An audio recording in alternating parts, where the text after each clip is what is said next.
Hey guys, Rusty Twinkles here, doing a reaction to Dr. K as he chats with Asmongold about his fear of death, or so it seems. I've watched a few seconds of this, and right from the get-go, I mean, even the first question has got me wondering. It's not really the questions, but how it's said. I think what bothers you, it sounds to me, is actually your inability to deal with death. I mean, it's disclaimer. Awesome. Okay. What's that, Sam? Healthy Gamer is an online community and resource platform for gamers and their families. It does not provide medical service or professional counseling, and it is not a substitute for professional medical care. Our coaches and peer supporters are not professionally trained experts, and they cannot provide medical service. If you or a loved one are experiencing an emergency, please call your nation's emergency telephone number. Awesome. Okay, yeah. Things have been they've been a little bit up and down, but it's been I guess all right. This video is 3 years old. Yeah, I'm playing a bit of catch up. But it's interesting to see how Asmongold reacts emotionally, see how he detaches from what question gets asked to his body language, because many people probably don't know you can answer things by body language, body motion. So it's interesting to see because as you all know, a lot of people say a lot of very mean things and shit to Asmon for obvious reasons, but maybe this will try and dive into what some people may never know about, because obviously those type of people will always have a different opinion and different answer because they're not in the right mindset as some other people. The new games are getting released and I'm excited to play, so that's at least one positive. Wait, Zach, this may sound kind of weird, but like, yeah, I'm kind of hearing that you're not really afraid of, I know it sounds weird. I don't get it. Why is he kind of like sniggering at the question? Yeah, go ahead. You're not really. Like, he don't give a fuck. Afraid of death. Like, he obviously is. I think what bothers you, it sounds to me, is actually your inability to deal with death. How can you deal with something that's not happened? Awesome. Okay, yeah. And when I say that, he's asking Asmon direct questions. Nothing about anyone else, or not on about anyone else, because rhetorically, like, yeah, I can say like, you can't deal with death because it hasn't happened. But then obviously a different family member, yada yada yada. But that's not the case here because there's no one else in the picture. So it's a direct question. They've been a little bit up and down, but it's been, I guess, all right. I mean, the new games are getting released and I'm excited to play, so that's at least one positive, right? And like, straight away, that straight away is his comfort thing. Games, like, that was his release. Like, it wasn't even about that. Yeah, what are you looking forward to playing? Burning Crusade. Unfortunately, it's getting released a bit earlier than I would have hoped for, and a few other games: Ashes of Creation, New World, other. I really do wonder how this has. I won't do the whole 2 hours video because it's quite a long video. I'll probably do it in 2 parts. But I'm very intrigued to see how this type of thing has even come about, because I know Asmongold's very, very private. MMOs, basically. Yeah, New World is Amazon Games' MMO? Yeah, it is. I'm excited to play that. And when is that coming out? I actually don't know. I think it's August. Okay. Is there like a beta or? Yeah, there was. We played it for a while, and the game was fun for like 3. It'd be interesting to see, or no, sorry, if they two had previously spoken before, because it makes a big impact. Because obviously, talking to someone you don't know, you're not comfortable, yada yada yada. So if they have spoken off camera, that kind of that you skip that bit now. So they're both like he's comfortable, but then it depends on how much he really cares. If he doesn't really care, then it makes no difference because he'll just say anything. 3 days and it sucked, and so I'm hoping that when the game actually comes out, it'll be fun for at least 5. Pretty much where I'm at. Yeah, it's gaming in 2021. What can I say? What is gaming in 2021? Whenever they try to milk you out of all the money possible while simultaneously putting in the littlest amount of effort possible. Yeah, I was pretty excited about Magic Legends. I don't know if you tried playing it. I didn't play it, but I played Magic the Gathering a lot whenever I was younger. So I heard about it. And straight away, you see, to me, he's very comfortable. Because, like, it's not really someone like... Well, one, he doesn't know him. But because he knows what he's on about, like, that reduces a lot of things straight away. A lot of, like, oh shit, does this guy even know, like, does he know his stuff? Does he know what I know? And you can see it has that effect on him, because it seems like he's now come down a few bits, like a few stages, because he's not, like, worried or, like, he's comfy. That's what I would call it. What did you hear? I just heard it was an ARPG. And I didn't hear any good or bad things about it. I just heard people had said it came out, and then I never heard about it again. So you can kind of put 2 and 2 together there. And yeah. Yeah, I thought it was super cool. Like the conceptual design behind the game, I was super excited about. Like the idea is that you've got like a deck, right? So it's sort of like a deck builder, but it's like in an ARPG format. So you can have like 4 skills at any given time. But once you use a card, you like lose the spell and it goes back into your and then you have to like reshuffle and stuff. So there's like a lot of deck building and stuff. So it seemed like a super cool ARPG. I was always hoping that, like, I mean, I paid a lot of attention to Magic like for many years whenever I played it. I was in like high school and into college. So like anytime that something cool like that happens, I'll kind of be interested in it, but I just kind of expected to hear more about it later, and I just never did. So, you know, that's usually the way it goes. Yeah, I heard that you know, I think what may have happened is there was like there were 4 classes and there's a 5th class that you can unlock. But the class is only unlockable through microtransactions. And then on top of that... So Magic, I never... Yeah, the whole Magic thing, I go to a game shop. There's no... Like, there's plenty of Magic cards, but I was more of a Yu-Gi-Oh kid, so the Magic thing. But it's very interesting about his body language. He hasn't stopped moving. Like generally it's like 2 or 3 signs of, like, one, he's comfortable because he's moving, or he's shy, but it doesn't make sense with him. I think he's still in that kind of, like, he's excited because he's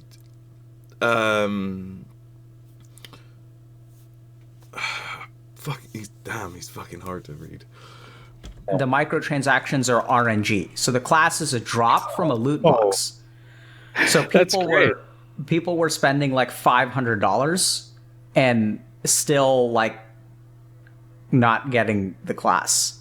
See, that's like, I remember Apex Legends had something like that, and it was just like you got a little dagger for one of the characters, but like this is a whole class and it's $500. See, that's exactly the shit that I'm talking about, man. Like I said that, and the weird, I didn't. If you haven't watched Asmongold, go watch him, and then come back to this video and listen to how he's talking.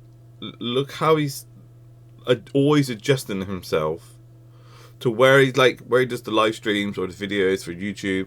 He's so different. I mean, even he sounds different. He's like, I don't know. It's weird. I said a game should make you want to waste your time and not just waste your time. But yeah, that's the whole point. It's to take you away from reality. And that's why so many people play it, because so many people feel like it's their breakaway from, like, all the crazy shit going on in the world. Like, you know, I can't bother doing any of that problem. I want to just play this. And I feel like all the games now, they don't just waste your time, they waste your time and your money. It's sad. Yeah, man. Yeah, I feel like I don't know, like maybe it's like I'm getting older or something, but like the allure to it and the smoke and mirrors behind the ways that they keep you playing the game are pretty much just mirrors now. Yeah. You could just see it's just right there. Yeah. Yeah. Yeah. So you said you're excited about Burning Crusade? Yeah, I am. WoW Classic Burning Crusade, right? Yeah, that's right. And then you've been playing a lot of Shadowlands recently, or? Yeah. How do you feel about Shadowlands? Not good. See, straight away, I'll rewind it. But this is what I was saying earlier about your body language answering it for you, and this is what I mean. Watch. You're excited about Burning Crusade? Yeah, I am. WoW Classic Burning Crusade, right? Wait. Yeah, that's right. And then you've been playing a lot of Shadowlands recently, or? Yeah. See?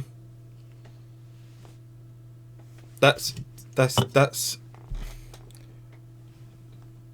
yeah. How do you feel about Shadowlands? Not good. I feel like I've played the game for 15 years, and the people that are running the game are ruining it, and I feel like I'm wasting my time playing it for the first time in like 15 years. It's sad. How are they ruining it? By just not knowing. I don't think they're doing what I would do. I think they're just not really putting in the effort that they need to. I think they're just trying. I play a lot of Call of Duty, and if you play Black Ops 6 now, I'm fucking done with the game. It's dog shit. It's not like how any of the other Call of Duties were. It's just crap. It's just absolute dog shit. SMGs are way overpowered. I mean, you can run around with a shotgun, it doesn't do anything. But what I'm getting to here is it's a business. It's the sad side of it. It's a business that they solely want to make money.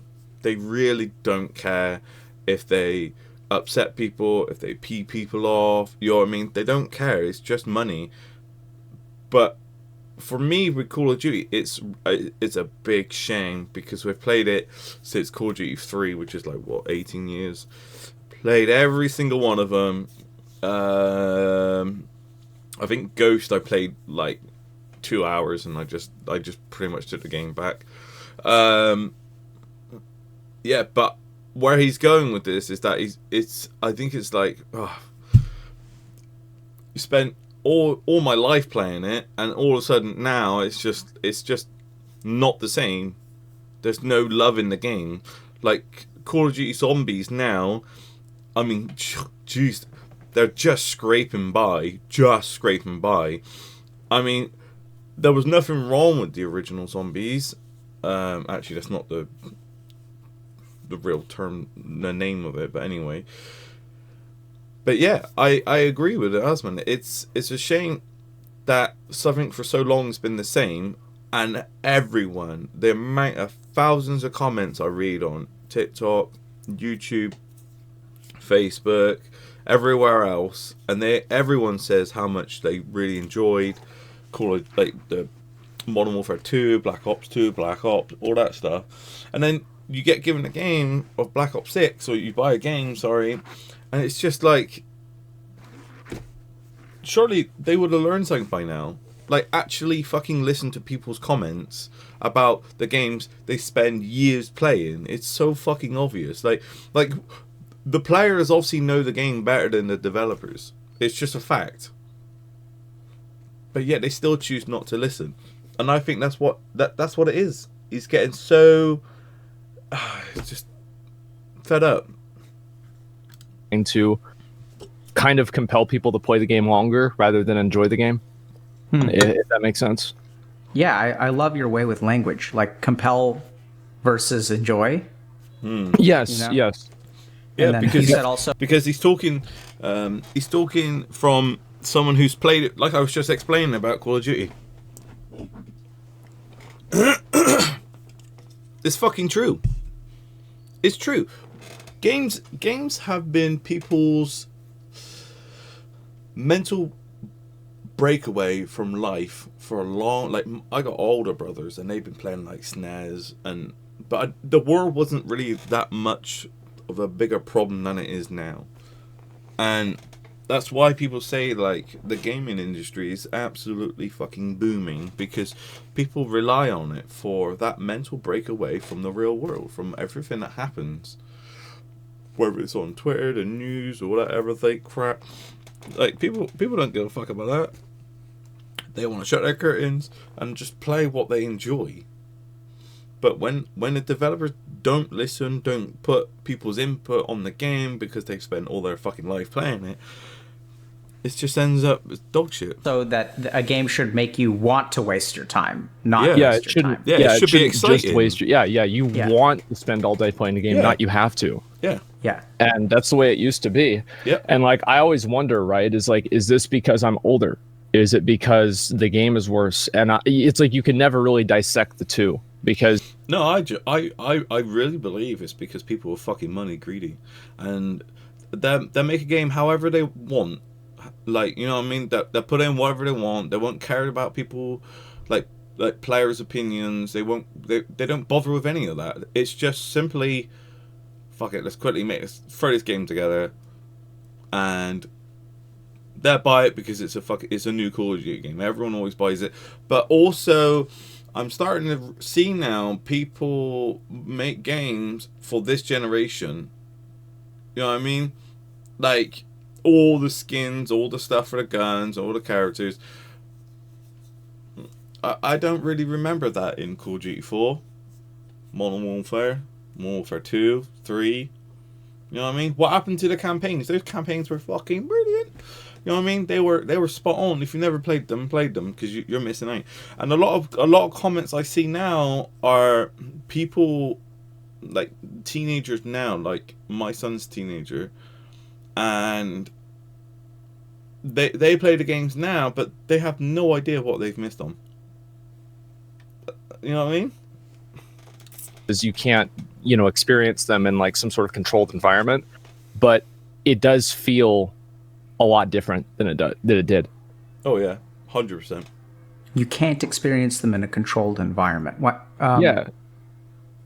Can you say a little bit more about that?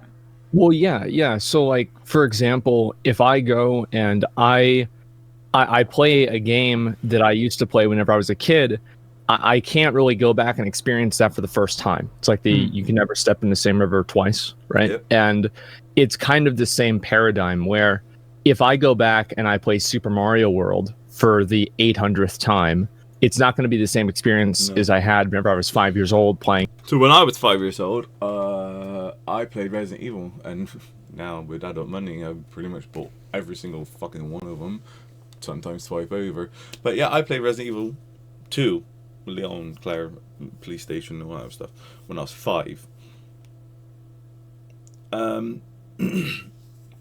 I think with Asmond, I think what he's saying is because he's so closed in his world, like his life is so closed, like he may think that he will never be able to like experience first time things again.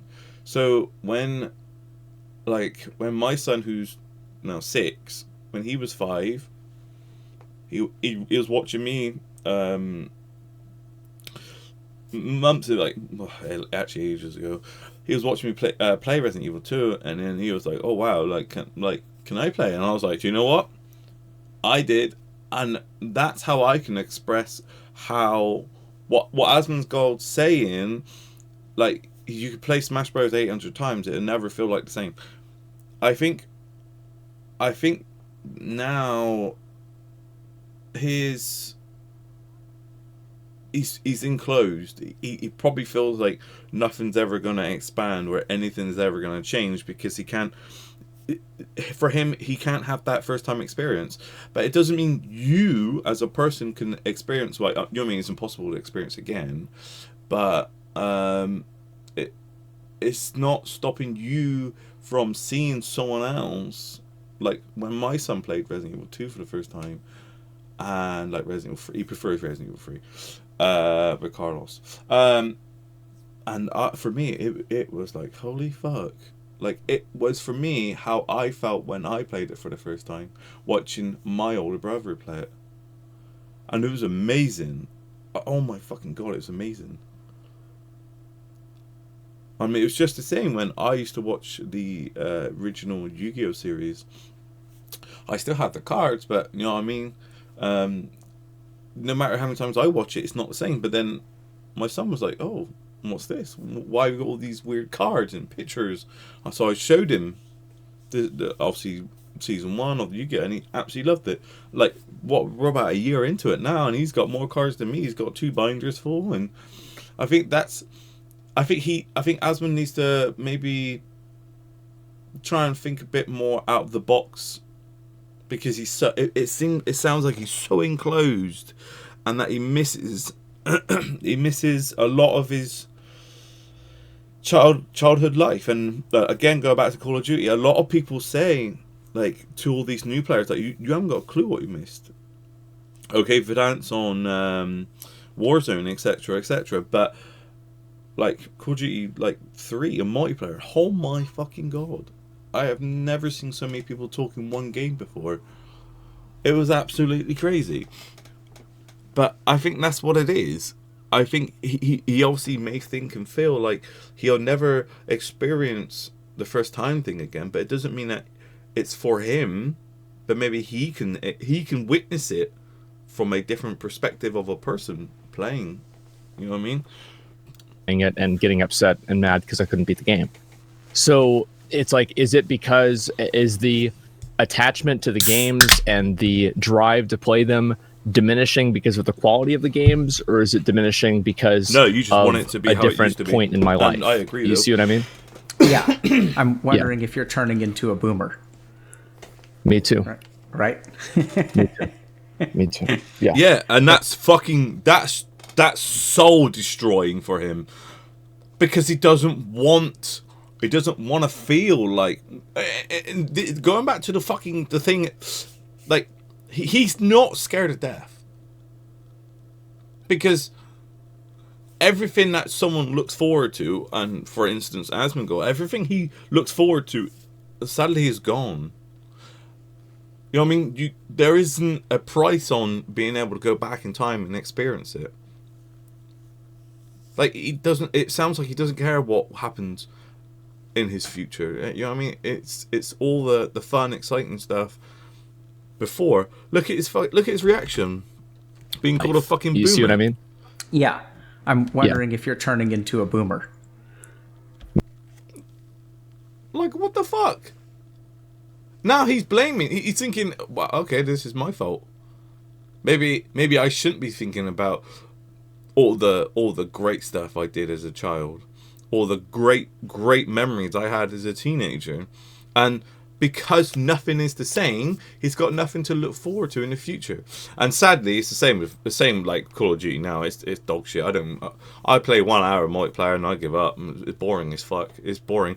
But yet I played Modern Warfare 2 for 10, 12, 14 hours with my brothers.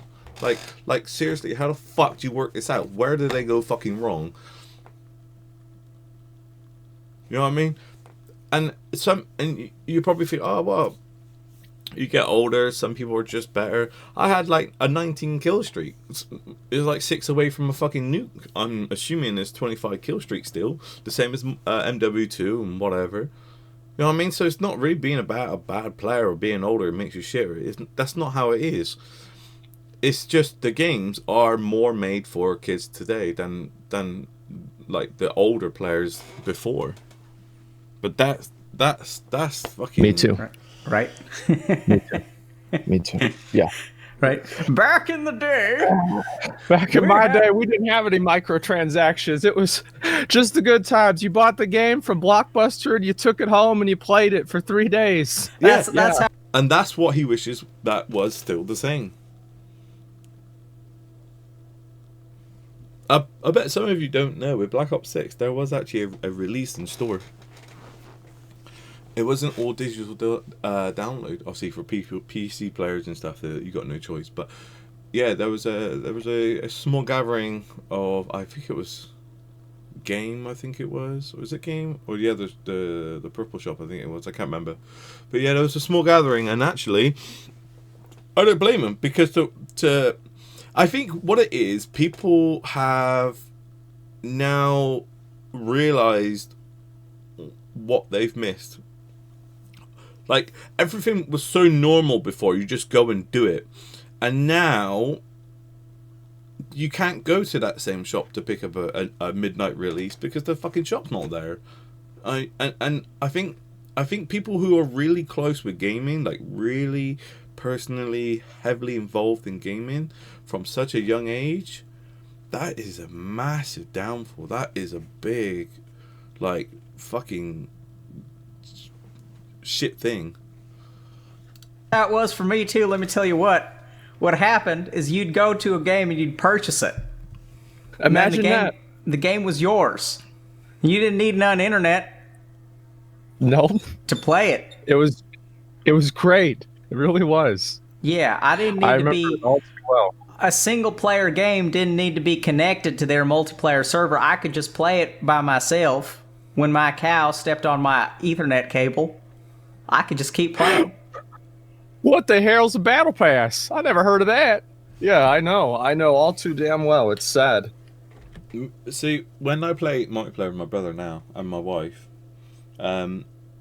sometimes the conversation turns into like, just how crazy going from playing like Resident Evil 4 on PS2. You know what I mean? The only thing you worry about, the only two things you worry about, is toilet and drinks. Like, that's it. You didn't, like, there was no servers crashing, there was no fucking bugs, there was no aimbots, there was nothing. Like the life was fucking simple. I don't know where it's gonna go. Yeah, man. But yeah, it might just be being a boomer. I don't know. I think that's a big part of it, at least. Yeah, so I kind of feel that way too. Like, I wonder if it's the boomer within me, but I do feel like I will say these are two massively fucking different people. Massively different people. The guy, the doctor, obviously that's his professional. You know what I mean? That's his profession. That's what he does day to day. If he plays games, it's extremely rare. It's whenever, like, you got like an hour spare, 2 hours spare. You know what I mean? Whereas Asmond, it's his life. It's every day. It's something that he hopes probably never it fucking ends. Probably he hopes like shit doesn't change, and you can see how much it affects Asmon and doesn't really bother Doc. And it's sad to see, because obviously where Asmon is so like finely in tune and heavily a gaming person, he could be also seen as like, just go outside. Like, why are you wasting all your time inside? Like, why are you wasting all your time on this? So people go out, explore the world. That's fine. You'll always have those memories. That's fine. But I tell you what, if you weren't there on the release of Call of Duty 4 or MW2, because that shit was crazy. That shit was fucking hot. That was fire, right? Or Black Ops, completing the game, getting thrown into fucking zombies. If you weren't there at the time,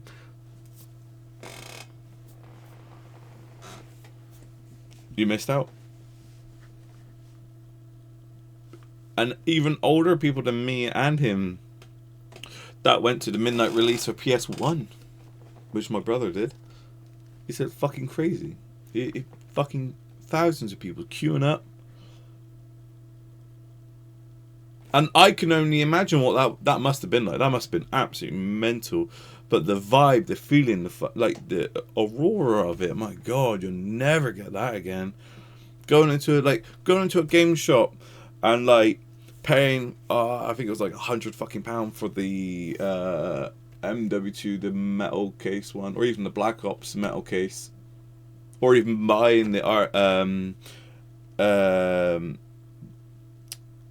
the electric car, XMMD, I think it is, the remote control car with the bomb on it, with the camera on the car. Like you could physically buy it. Like I have the Juggernaut fridge, the original Juggernaut fridge from Black Ops 2.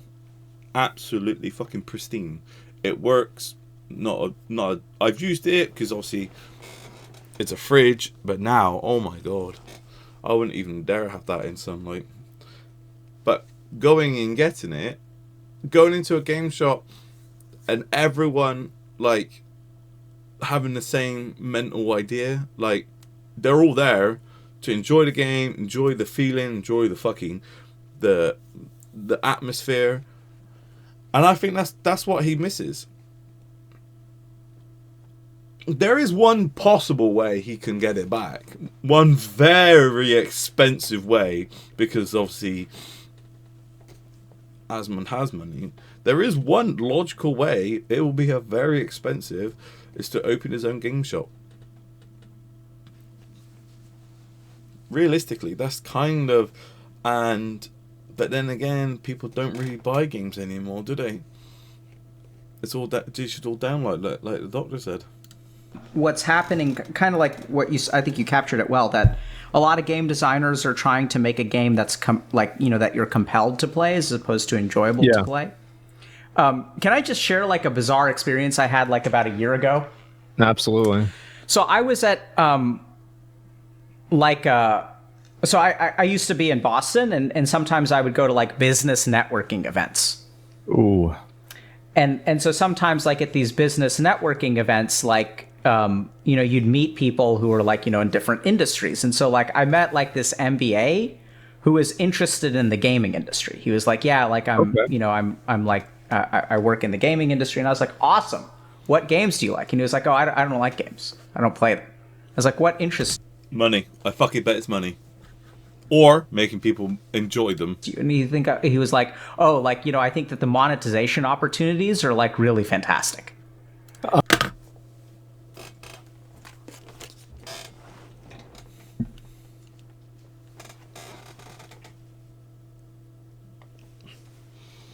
That's the problem with games now.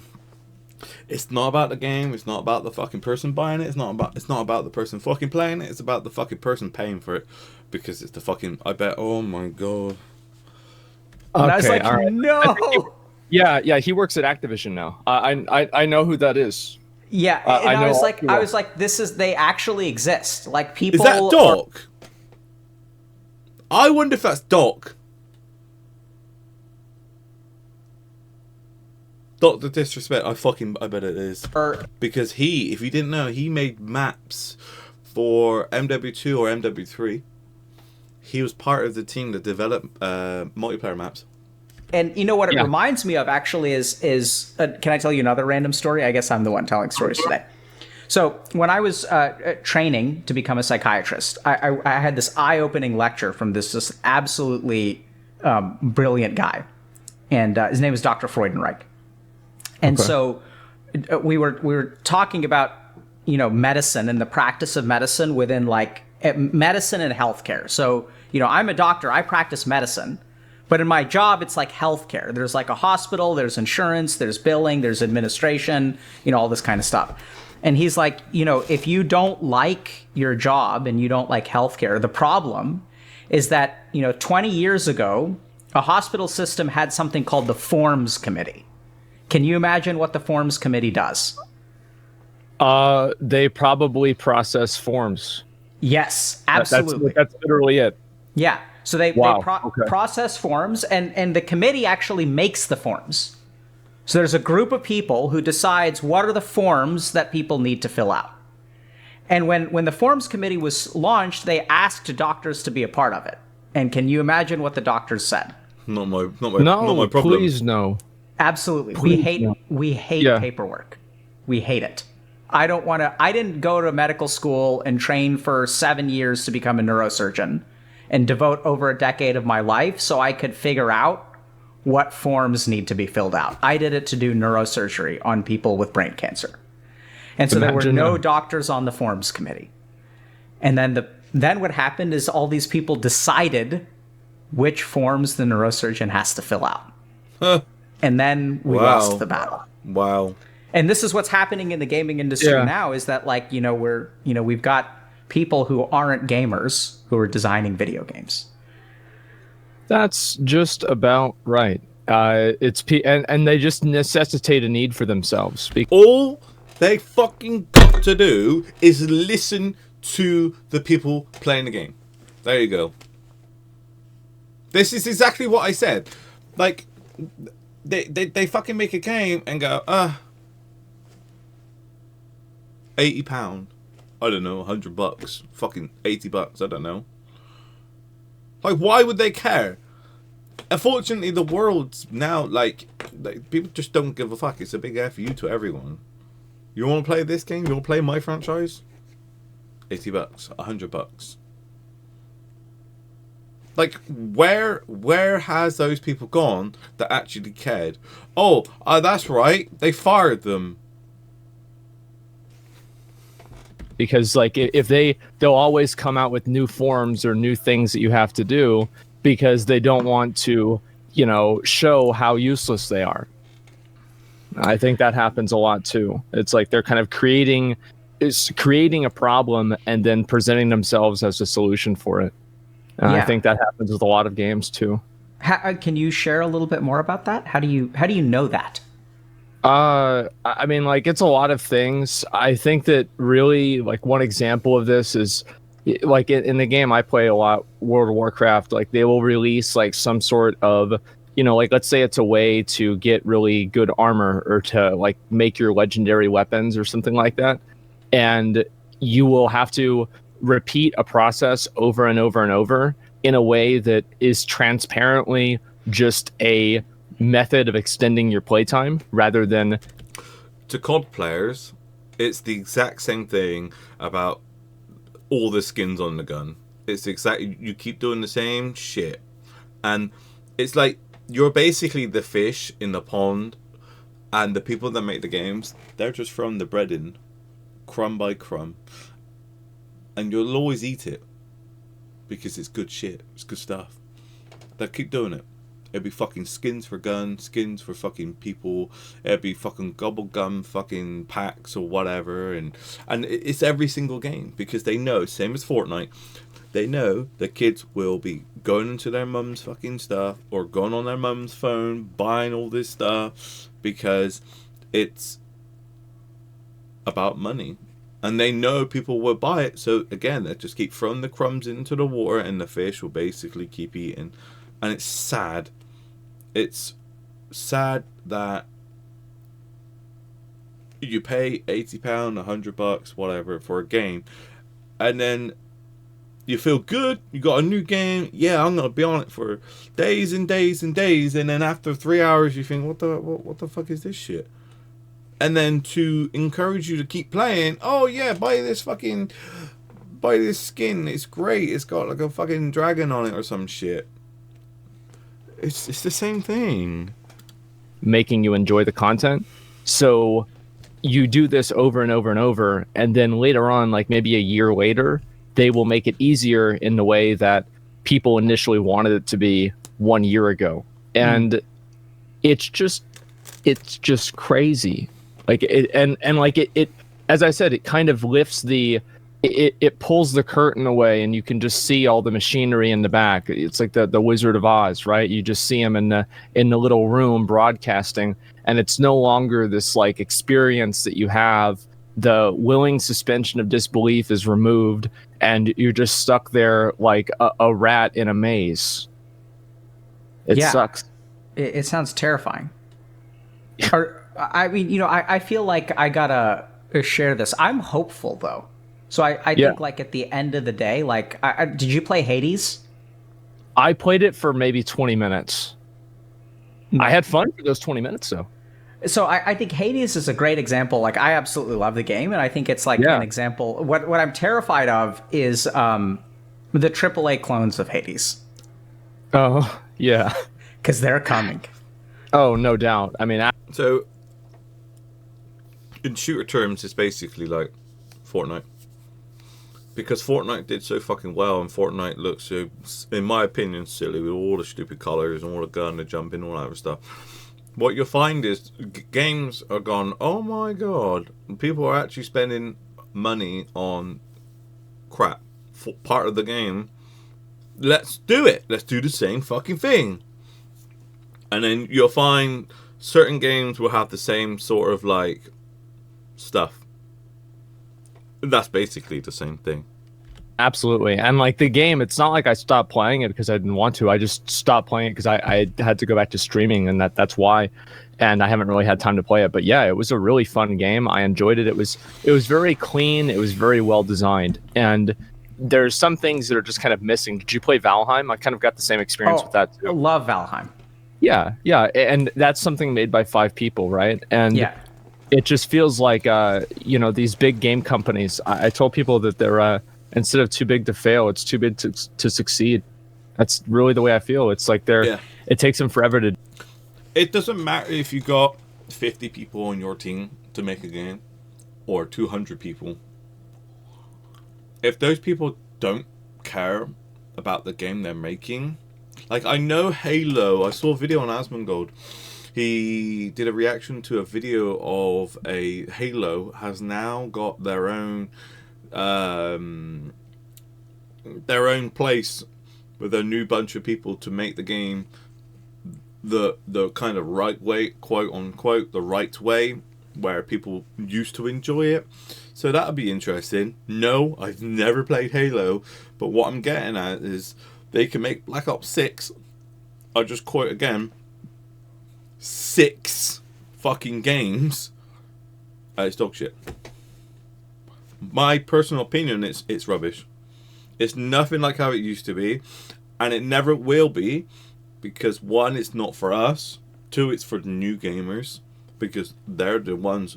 We took this game, Black Ops, up to now, up to Black Ops 5 or fucking whatever it was. You know what I mean? And now it's the new generation to take it forward. So it's ridiculous.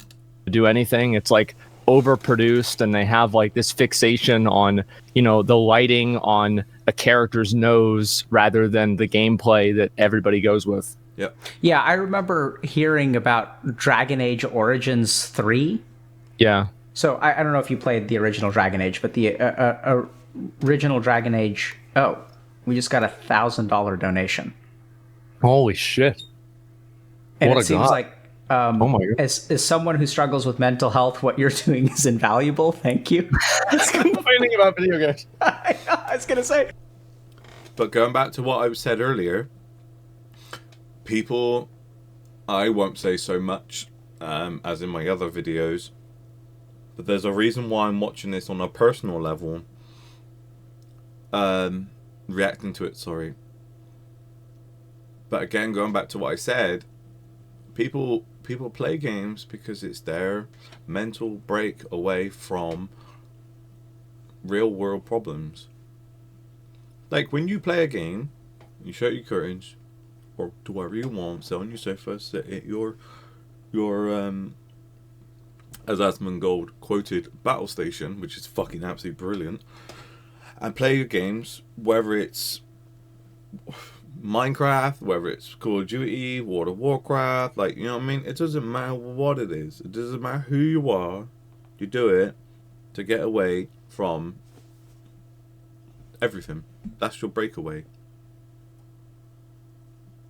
I think you'll be absolutely fucking surprised the amount of people do it, not because what you think the reason is. I don't know. So the funny thing now is like, yeah. I don't know if that person is talking about what we're talking about now. Yeah, it's just like a general statement. Yeah. And the amount of people that can relate to Asmongold is fucking crazy. Like, we're talking a lot of people. Or is it? Yeah. So now I'm genuinely confused whether you know, talking about how depressing and predatory the video game landscape now is like with the public good that we're doing, or is it when we talk about like depression and anxiety and learning to love yourself? It's probably just it's like somebody is saying it besides them, and it's like, okay, you know, there's a guy that graduated from Harvard who thinks the same damn thing that I did. I'm not crazy. You know, I think that's really what it is. I remember every time that I hear somebody else saying what you're saying, it always is a little bit validating for me too. Yeah. Okay. Well, thank you very much for the support, folks. Yeah. So, you know, just a couple of. I wonder if he was a fan of Asmongold, because the amount of people that must have got it. I'm sure as a donation it would have been a live stream. I wonder how many people were jumping from Asmongold's Twitch to Dr. Case. Things like I think that, like, you know, I hear what you're saying in terms of Activision being predatory and whatnot, but like part of the thing though, Asmon, is I still think that like these AAA game companies like actually make really amazing games. Like I loved Warcraft 3, loved StarCraft. SC2 was like okay. And like, you know, WoW was amazing. I think Overwatch is like genuinely like a very good game. You know, people may disagree, but like I think a lot of the, you know, the big evil people actually do make really amazing games. I agree, but in a different video I made stating about Asmongold, I said about the way his house is probably because obviously one, he's probably lazy-ish, but obviously there's always a different reason to why he's lazy in that scenario. But maybe he just wants the house how it used to be because that's how it was when his mum was there. It's what do you call it? It's more about a sentimental value rather than buying a new house, and like there's no experience in that. There's no story in it. I think that it's a very sad state of affairs that most of the examples that you gave were over 10 years ago. But we'll say that. I'm sure we'll say that about Diablo Immortal. So those fucking games, 10 years old? Really? Right? Won't we add that to the list? I think that Diablo Immortal. Yeah, that's a tough one, isn't it? That's a very tough one. And like that's one of the things I just wish they made a PC port for it. I'd play it if it was on the PC, just see what it's like. But they don't even do that for some reason. I have no idea why. Yeah. So are we just talking about? Are we like boomers reminiscing about the old? Well, it's a metaphor, right? Because the games are like it's what I spend my time doing, and it's like I played games all my life, and I enjoy them, and I don't really enjoy them as much now. And it's like, why is that? Is it because I'm older? Is it because the games are worse? And that's what I meant. It's like hard to decide. It's like kind of like I'm 30 now. And I say that all the time because I still can't even come to terms with it. It's scary. Yeah. And I've done this for like basically I've streamed and sat in my room all day, every day, and played video games for 15, pretty much my whole adult life. 14, and 16. I've loved it the whole time. It's been absolutely amazing. But it feels like it's coming to an end. It feels like it's like ending in a way. I don't know how I can really describe it. It's sad. Can I just sit with that for a second? Yeah.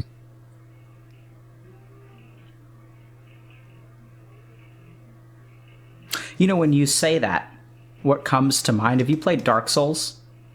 Many times. So you know, like the story behind Dark Souls, which is that the flame is going out. Yeah. That's sort of like the image that I get.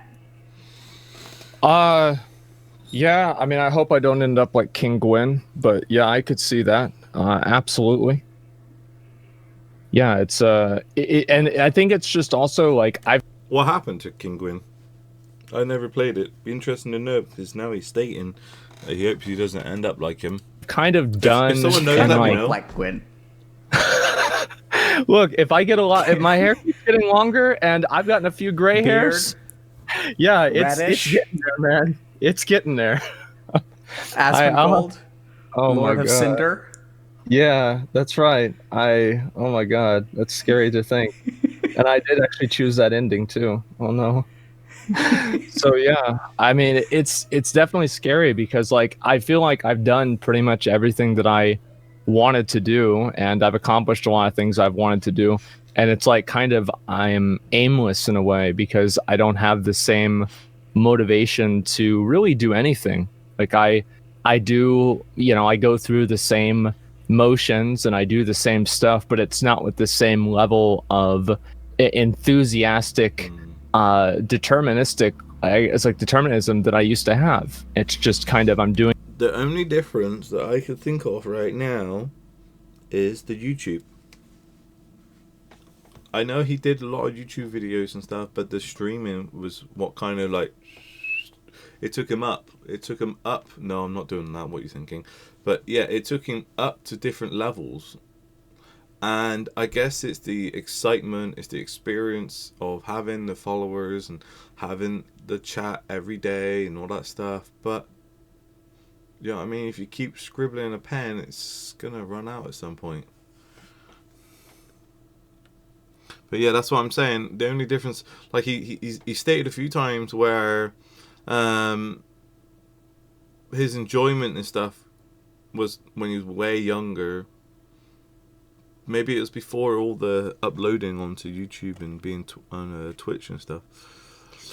Doing it because it's what I like doing, and it's what I do. It's not even really what I like doing, it's what I do. And that's what I mean. It's weird for me to think back and think that it's been 10 years that I've been doing this, and I don't ever want it to end, but it is. It's like I can't stop getting older. I can't stop this happening. And I feel like also, like I'll be honest, I'm sure you probably have had the same feeling. Like, you ever play a game that you were really good at whenever you were a kid and now you suck at it? Yes. Yeah, same. I've also done the opposite. And that's the realization of where Asmon think it's now starting to dip down because he's starting to feel like he's rubbish at games. It's not that. The love and the excitement for the game just isn't there. It's not who you are because how crappy or how good you are as a person playing the game. I think I you know what I mean. If you eat McDonald's every single day for like a whole month, you'll get bored of it. You'll want something new. I think that's what it is. I mean, everyone can eat. Like, everyone knows how to eat McDonald's, but you'll get bored of it. It's the same thing. I think that's what it is. It's not because you're crap or you're good. It's just, I think it's the same thing. Games that I used to think were really hard, and I go back and play them now, and I was like, I don't understand how I ever, had difficulty with this game. I understand that a lot. Yeah, it was a little bit of those too, especially some Super Nintendo games. Yeah. It's not the same. I was a dumbass kid. Yeah, I had no idea what I was doing. It's not what he's saying now. It's a completely different question. Yeah, it's interesting. I think the game that comes to mind the most is Dota.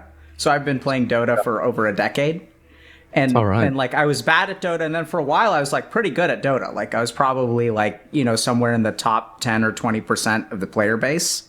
Yeah. And then, like respectable, like nowhere near pro, but like respectable. And now I'm in like the bottom 50%. And that, and I've been one of these guys that like, no matter what game, like, how there are like some people who are just good at games, right? And like you can play, like, you pick out any game, and within, a month of playing it, you'll be like in the top 20% of the player base. Yeah. And then there were always the noobs that you would prey on. Game after game after game. Absolutely. You play those people for 6 months, they're never gonna get better. Yep. And I feel like I'm transitioning into that noob stage. Yeah, that's what I see. Why hasn't he asked him, why do you feel that way? Yeah, it's in Dota. It's sad. Yeah, so, go ahead. No, go for it. Well, that's kind of the way that I feel, right? Is that it's like I feel like I'm losing that thing that I was good at, and I'm not good at it really that much anymore. And it's just kind of like, for a lot of people, it's not like it wouldn't really matter, you know what I mean? Because it's. I wonder if that's why he went to reaction videos. You got to remember, this is 3 years ago. And maybe it's not about playing games for his own enjoyment. How do I explain this?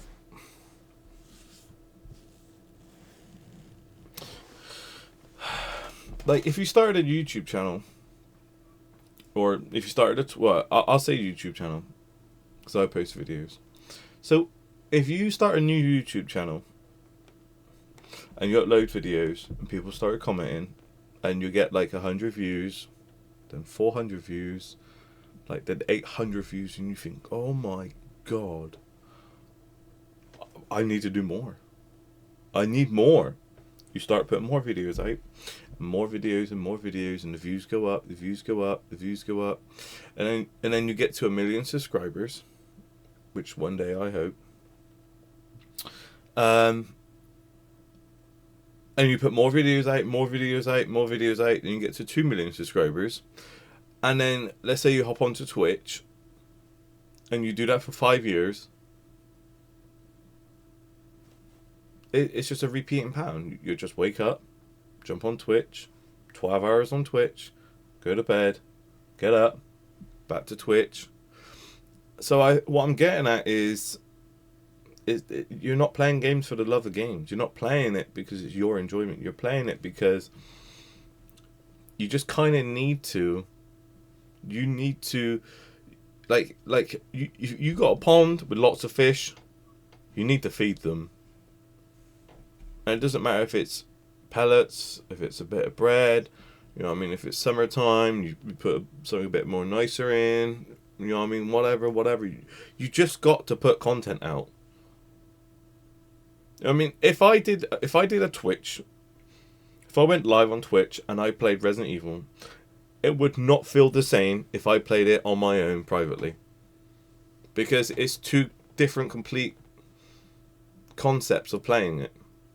You're playing it because you kind of need to feed the audience, realistically, and in a crappy way you want to put it. I think that's probably why he feels like now he's coming on the. You got to remember this video is obviously 3 years old, and now he does a lot of reaction videos. I think it's probably easier, and I'm really fucking hoping for his own sake, for the love of a gamer to a gamer, that he plays on his own, without live stream. You know what I mean? I really fucking hope Asmongold plays video games by not having it fucking twitched or live or whatever, or videos for YouTube for his own sake, how they used to be. You know what I mean? I really hope it's that way. It's just a video game, but I think what really hits me hard with it is like thinking that it's like something as like a greater thing. Like if I'm just not good at the game anymore, it's whatever. But if I'm not good at the game anymore because I'm getting older, that's scary. What's scary about that? Because whenever you get older, you die. Is that what you feel like? Wow, that was a fucking massive jump. That was unexpected. That was a big fucking jump. You're doing? Well, I mean, everybody is. You're doing it all the time. I mean, like, of course, to an extent, yeah. It just feels like, it feels like there aren't really as many good things to look forward to anymore, if that makes sense. How long have you felt that way? I don't know, maybe 3 years, 2 years. And so it sounds to me like you're kind of living your life on autopilot. I mean, in a way, yeah. Or it's like kind of you're waiting for the next thing to go wrong. That caught me off guard. That's not what I was expecting you to say. Yeah, it's very.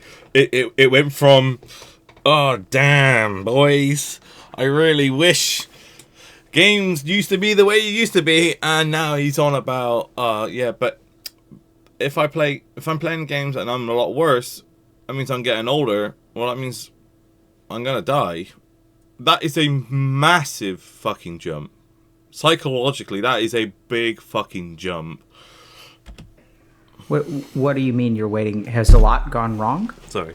Yeah, I mean, well, it's not something that just happens overnight.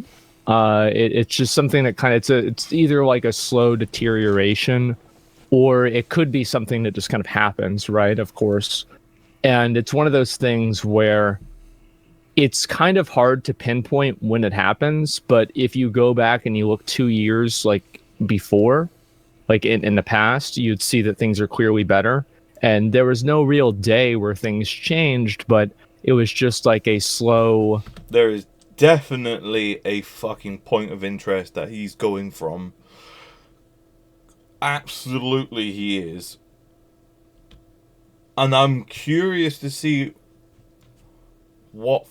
at what point. So in other terms, if you have a girlfriend 6 months, you break up, that's a big fucking deal. You know what I mean? And then you go through all the cycles of moaning, crying, yada yada yada, and thinking, oh great, there's nothing left for me now. There's my whole life is done. Like, so that point of interest of that of that feeling is the breakup. So for him, like, yeah, I'm curious. Decay.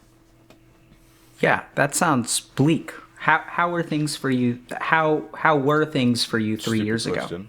Probably a little bit better, right? I mean, I had a classic WoW to look forward to. That was cool. And then I mean, it's like a lot of little things, right? Because back then I was like really excited about doing my stream and being very successful with my stream, and I still care about that a lot, but like at that time I never had the success that I have now.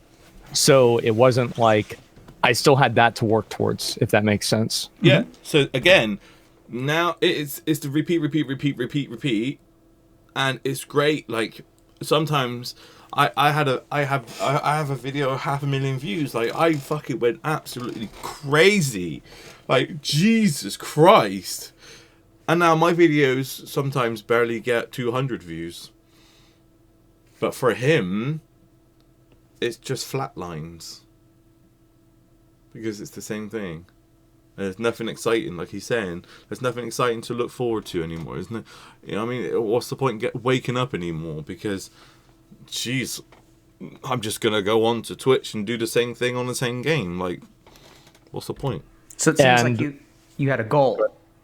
Yeah, I had a goal. I have no goals. Like I have, like, I guess, I mean, to an extent I do, but the goals that I used to always have, like, this might sound insane, okay? But I used to honestly wake up in the morning and feel completely dead, like fulfilled and satisfied with the idea that I'm going to play World of Warcraft today, and I'm going to farm for some item that I want, and I'm going to feel great about it. And I'm going to go to bed that night, and I'm going to feel like a winner. And I used to really feel that way. It was great. And now it's just not the same. Yeah. How do you feel now? Like I wasted my damn time. Yeah. So basically, for me, it was buying Black Ops, buying every single damn motherfucking map pack of zombies, and there was a fucking shitload of them, right? I think there were like 15, 16, 1800. No, actually, there were 2400 Microsoft points on Xbox, and it was like, oh my fucking god. So that feeling was the same when I was about to buy the map packs for zombies. And I would stay up religiously, fucking hours, days playing it, because it was a fucking amazing. I really couldn't give a fuck what happened outside there. I just wanted to play the zombies because it was a new map pack. It could be Moon, it could have been Ascension, it could have been the one with George A. Romero, I can't remember the name of it, or Alcatraz, you know what I mean? Like, who the fuck really cared about the shit outside? No one. All you want to do is enjoy what you playing the game. That's it. Now, it's just like the zombie games now. It's just so messed up. There's fucking updates every single day. But yet, if you go, I can't remember what game it was, where you could re-buy the old map packs, but fuck, like that's criminal. You shouldn't have to buy the same map packs again and again and again that you did years before on Black Ops 2. It's criminal. just to have that same fun on a different game, but owned by the same people that you paid pretty much the same fucking price for in the first place. It's criminal. Like that's the way I feel. It's always I feel like I don't know what to do. I don't know if I like what it is. And I've tried to find like other things. I made an org company with people, friends of mine, and that's gone really well. It's gone actually surprisingly well, and that's been great. But there needs to be something for me personally that I have to work towards. Can you tell me about the org? Yeah, basically, I made an organization called OTK, One True King, with myself, Sven, Sven, Mizkif, Tips Out, and my other friend Rich. We brought on Nick Pollum, NMP as well. And we have people that we obviously hire, and we put on different events, and we just kind of make content together. Oh, interesting. It stands for One True King? One True King, yeah. I thought it was One Turn Kill. So we actually, the funny thing about that is we actually found out it also stands for Over the Knee, which is a sexual fetish. We didn't know that until after we announced the org. Okay. Asmon's lying. He knew. Look at that smile. He fucking knew. I think anything can be 32. Yes. 32. Anything can be a sexual fetish, right? Yeah, we actually thought about as a joke selling paddles. So we'll see. But yeah, it's I think that was like, that's kind of like a next step thing for me too, right? Is to kind of have that thing that you can kind of work on beyond just playing video games, and beyond that, something that's... I think what he's talking about is his PC company, which is Starforge. I think that was the next big thing for him, to be able to spend a lot of time on and see a lot of a return in production, a lot of something happening, and not money, but a lot of good for other people is what I think maybe. Kind of bigger than yourself, and that has been, it's been very stressful for me to have to do that, and especially as somebody who is pretty much a hermit. I like being alone all the time, and now I have to talk to people all the time for those different things, and it's good, but it's also exhausting for a person who likes to be alone. You want me to call you Asmongold, Asmon, or Too what? late. Zach, or... Too late. I understand where you're coming from, but like, no, see, it doesn't matter. We just do Zach. It's fine. Okay. Zach, can I have a second to think? Because this isn't this isn't about Asmongold. Like, this is about him being able to take the weight off his shoulders that he's been carrying for a long time, and things that he may think is wrong, may think is right, is stuck in limbo. So he's also enjoying the chat because he can relate to, but I think on a personal level, it's like, help me understand why I feel like in this closed world. That makes sense? Yeah, sure.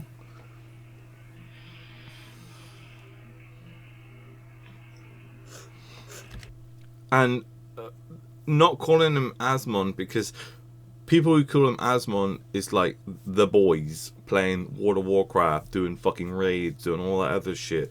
That's like that's like a different persona. This is like down to earth. Tell me how I can reflect on what I'm doing in my life, or the things I'm doing in my life. Are they wrong? Are they right?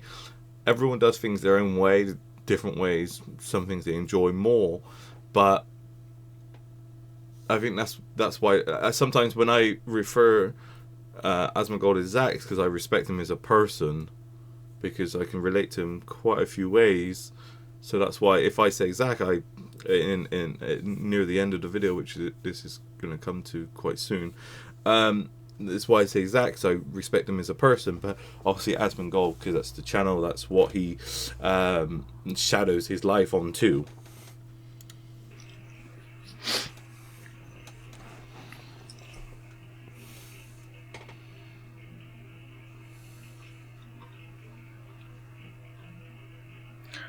Do you mind if I ask you I'm just debating this because there's something that my mind is curious about.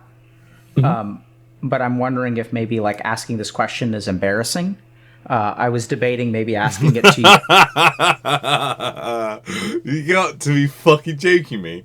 When someone doesn't care about nothing, they feel like they got nothing to lose.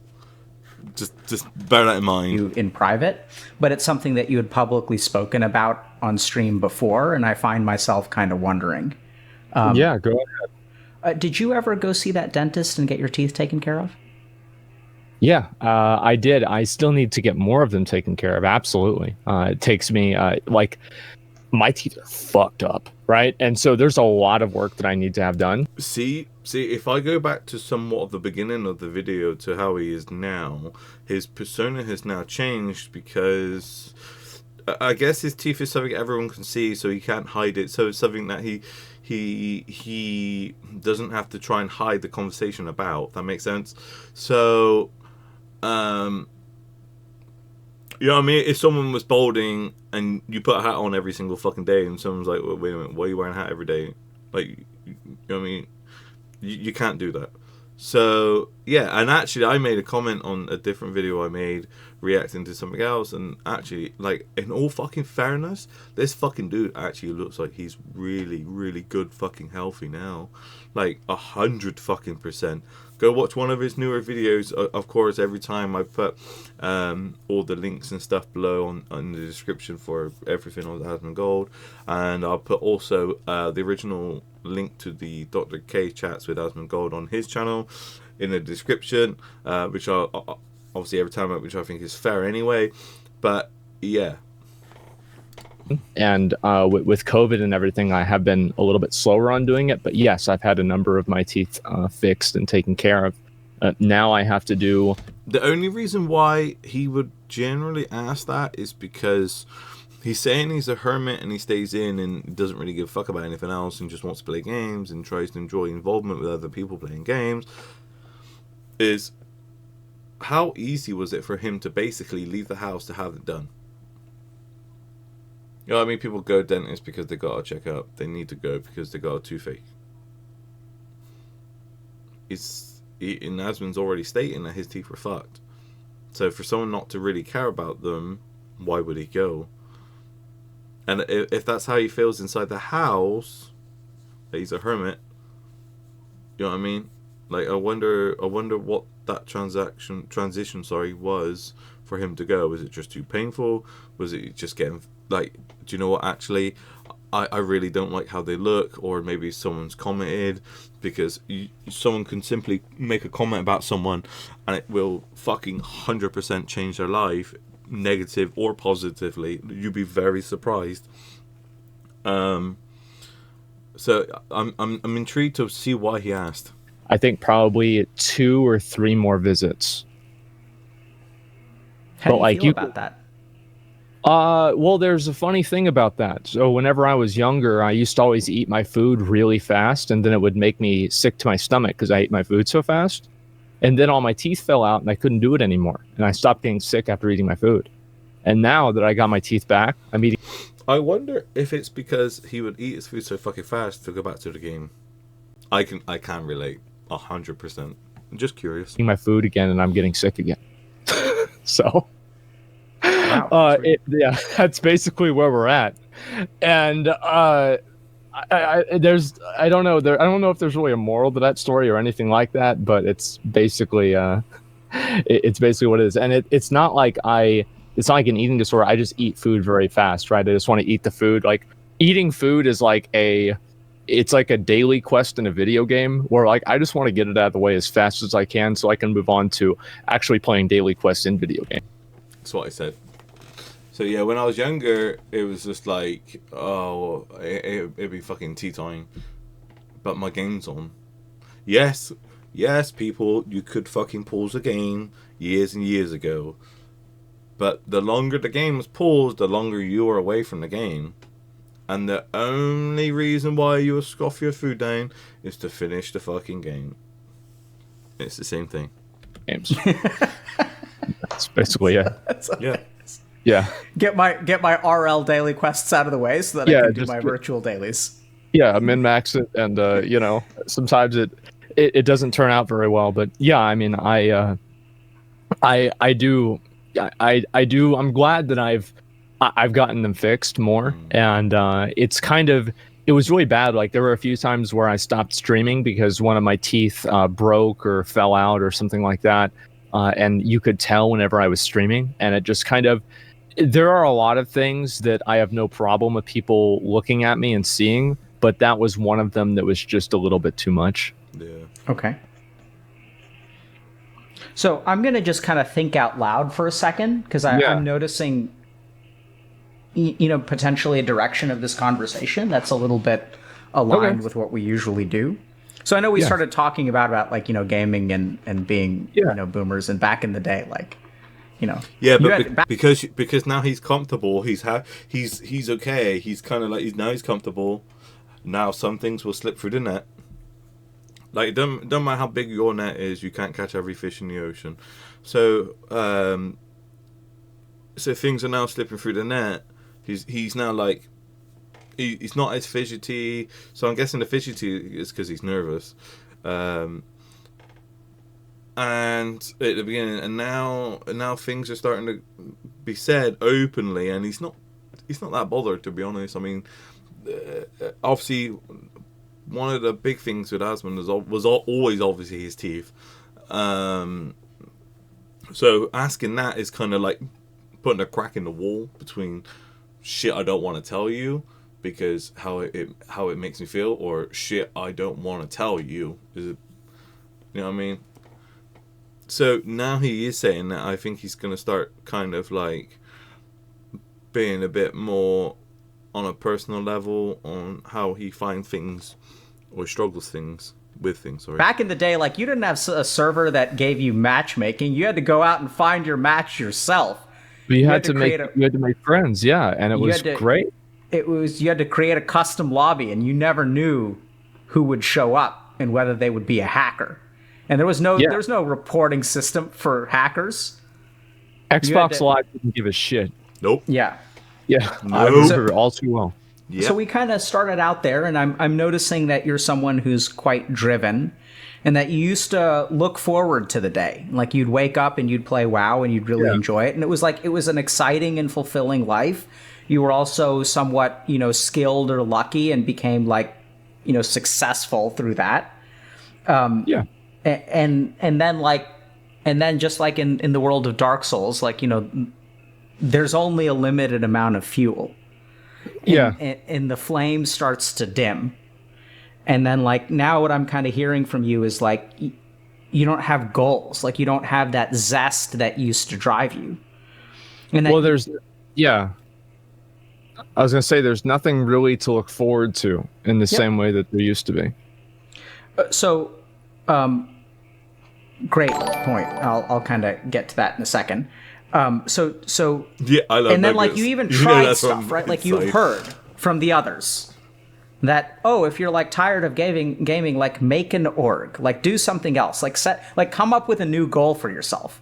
And you're like, cool, let's do this. And then the interesting thing is that what I'm hearing you say is that it actually checked a lot of the boxes. Yeah, it gave you something to work towards. Working towards success, it sounds like it's actually fun, but there's still something like missing. It's sort of like, you know, it's kind of like a puff pastry that's kind of good, but like empty on the inside. Yeah, it's like an eclair and there's no cream in the middle. Yeah, right. And so this is where I think like maybe what we need to.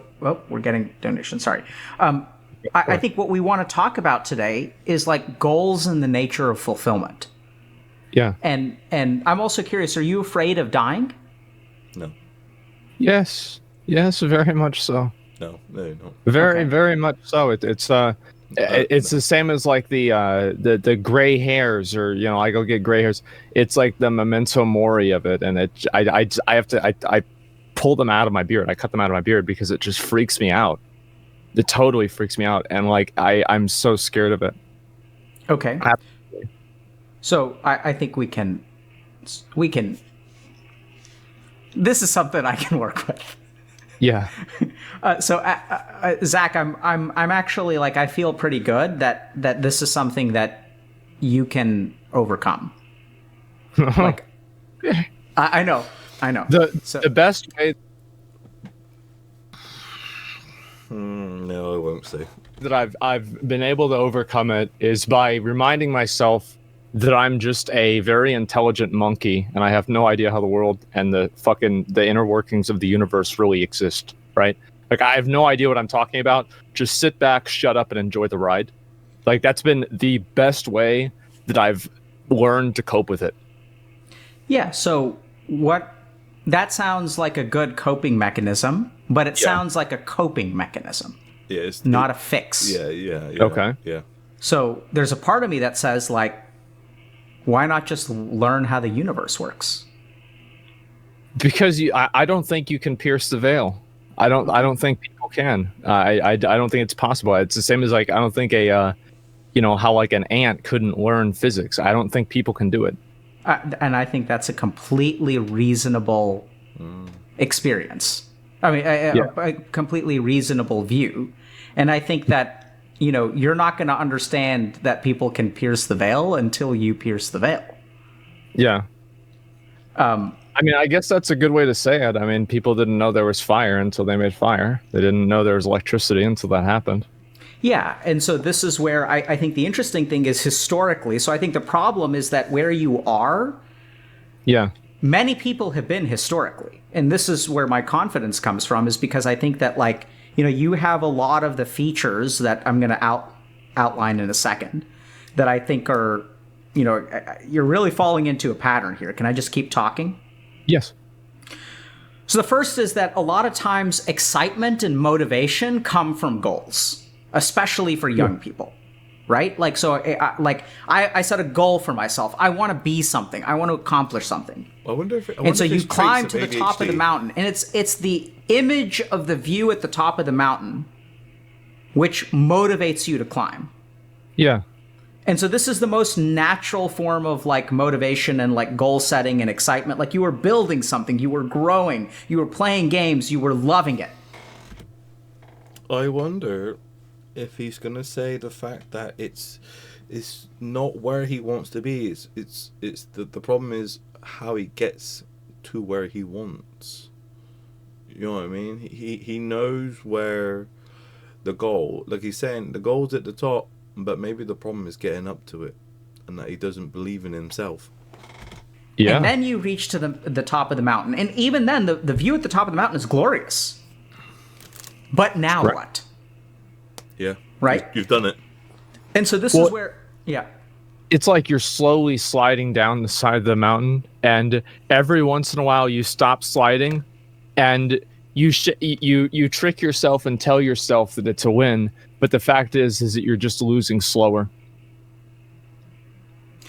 Yeah, man. So, like, I don't know how to say this to you, but as long as that image and that experience is there, I think it's going to be very hard to find excitement.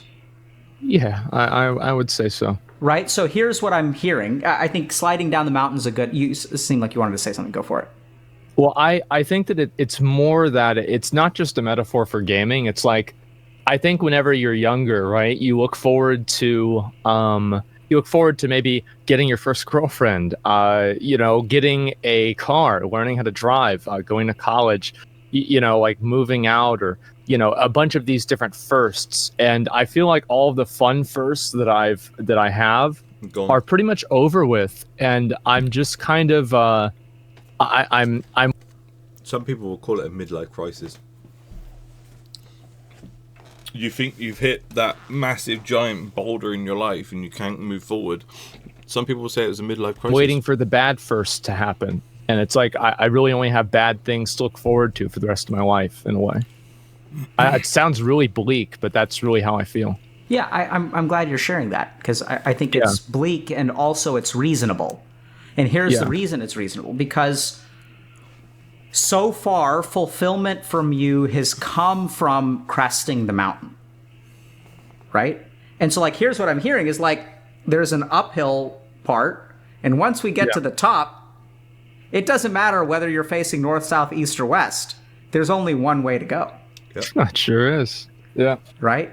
And so what I'm hearing from you is this sort of like the fire is going out, a fear of mortality. If you actually study like psychoanalysis, what you'll find is that dreams around dental problems are associated with the fear of death. I don't blame them. I don't blame them at all. I think it's more about like, it's how to transcend the mountain entirely. Because like, I don't, you can't, the thing is, I know that you can't live your life. It's like you can't be, I guess like outcome, driven, right? You have to just be able to do something because you enjoy doing it. And that's the goal. Yeah, so that's where, when you say transcend the mountain, the reason that I'm actually optimistic is I think there are a couple of different things going on. One is that I see this a lot because I work with some very successful people, and success drives them to the top, but then they shrug they're like, now what? Right? And what they usually end up doing is much like yourself. They're like, oh, it's climbing to the top of a mountain, which gives me a sense of fulfillment. So let me go find another mountain. And then they climb that one, and they get like a diminishing return from it. It checks some of the boxes, and they're like, oh, I've accomplished stuff. I feel pride, but I still feel unfulfilled. It's not the same. Yeah. And so they'll find mountain after mountain after mountain, and they'll feel unfulfilled despite being successful. It doesn't matter. Yep. And so the reason that I'm optimistic, though, is because like the best known case of someone solving this problem is Buddha. So we talked about Buddha? Okay. Yeah. Like, if you and I talked about him? No, I know a bit, but Can you share with us what you know about Buddha? Basically, I think that he was some sort of workman, and then he kind of just sat under a tree, and pretty much a lot of the revelation that he had, I believe, was just kind of internal. And I think that I remember there was, I think, some sort of a phrase where the true enlightenment is not, understanding the complexities of the universe. It's understanding the nothingness of the universe, or something like that. I think it's like one of the things about that. Now, I could be getting this completely wrong, and this is like 10 years ago or 15 years ago, but that's what I remember. Yeah, that's actually, you hit all the important parts, but a couple of details I think we're going to have to reshift. So I think the key thing is that what Buddha did was, as you put it, pierce the veil. Yeah, okay. Right? So, like, I think that's what his discovery was, is that, like, you can climb mountains until the end of time, but that external fulfillment is going to come with diminishing returns. And you can keep on chasing new things. You can, like, okay, I'm going to start a company. I'm going to become a streamer. I'm going to have kids. You can find all these mountains to climb, but that if we kind of think about it fundamentally, like, if you're unsatisfied at the top of a mountain, like, that's a temporary satisfaction. And climbing mountains will always lead to temporary satisfactions. And so what Buddha discovered is, like, through a lot of internal work, which is exactly correct. I mean, I think you hit a lot of the key points, which is that you can climb mountains until you're out of breath, but never will that bring you peace. That peace is piercing the veil is not about looking at a telescope. It's about looking at a mirror. So what he's trying to say is, unless you don't do something that you want to do, that you truly want to do for yourself, like literally stop your whole life, and until you finally step out of the box where everything's always the same, like he's saying about the mountains always the fucking same, like as soon as you finally step out of that box and realize that, like, the whole world isn't revolving around the same fucking thing all the time. As soon as you have that breakthrough, that's when you pierce it. That's like when you finally, is what I think maybe where the term comes from, like coming out of a closet. But a lot of people obviously changed it over the years and made it a term, a sexual term about sexuality. I think when you finally open that door and you walk through it, and it's something you truly want to do for yourself, I think that's where he's going with this. Yeah. And so I think the journey that you have to walk is this one. And we can kind of talk. So I think that's like the fundamental of where you are. And then I think there's also kind of a psychological component, fear of death, thing like that needs to be processed. But there are a couple of different key points that I want to share. The first is that Buddha wasn't a workman. He was a prince. And so what happened is materialistically, he climbed to the top of the highest mountain. So people told him, like, hey, like as a prince, like these are the things that you should accomplish. And he went and he did those. And then, like, he got married, he had a healthy son, he was revered, he was wealthy, he was powerful, he was respected, he was loved, he had a bright future. And one day he woke up, and even though he was the envy of the world, he was unhappy. Yeah, yeah. And so then he was like actually screwed, because there's a subtle thing, Zach, which makes things both beautiful. You're blessed and cursed, because when someone who is not successful wakes up and feels unhappy, what do they think will lead them to happiness? Well, they think the success will. Absolutely. Yeah, absolutely. Yeah, they know what the problem is, and they have a thing that they can displace their unhappiness onto. But whenever you have what you want and then you still don't feel the way you want, it's harder to deal with that. Yep. Absolutely. So at some point... And that's why when people keep saying about, but he's got millions and millions of dollars, but that's just money. Money doesn't always bring happiness. And I think that's where that term comes from, because you're not who he is. You know what I mean? People live without money, and people live with money. And it's just what it is. It has no fucking, you know what I mean? It's why people who generally win lotteries spend a lot of it on drugs and a lot of it on food, a lot of it on alcohol, because, well, that's because it doesn't matter what they buy, that brings them the most excitement, and it's all generally the wrong stuff. So what he's saying is, yeah, you're a streamer, you got a lot of money, so you could work from that. But what Zach's saying is, but it doesn't bother me. Like, I want to be able to feel an achievement without, like, just by myself. You reach the end of the road.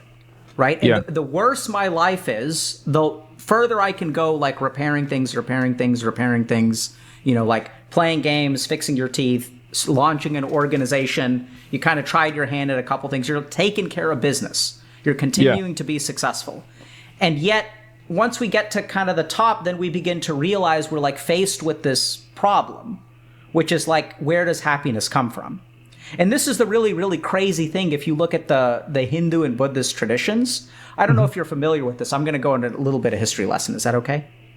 Oh, yeah. I mean, actually, there's a story that I remember I heard, and it was a guy that kind of ascended to some degree of, pseudo heaven, and he was assigned an architect, and this is, I think, part of Hindu mythology. And the architect, he kept wanting to build bigger and bigger castles. And finally, like, the architect was so tired of it that he went and he asked, I think it was Brahma or Vishnu, I forgot which one. And he's like, how can I get this guy to stop wanting bigger and bigger castles? And then the god told him, he's like, this is no problem, I'll solve it. And then the guy had the castle built, and then a bunch of ants marched in to the castle, and each one of the different ants was a former version of himself. And it put in perspective how actually meaningless and how little it really mattered. and I forgot what his name was. Yeah. Yeah. That's not a particular story I'm that familiar with, so I don't remember his name. But I think there's kind of an interesting principle, which is like if you look at all the people. So I don't know if you're familiar with this because it sounds like you. Right, guys, I make part 2 of this. It's gone on for like near an hour and a half, which is cool. But yeah, as always, please like and subscribe. There will be part 2 of this. As always, video links on both sides will be in the description, and I'll see you on part 2.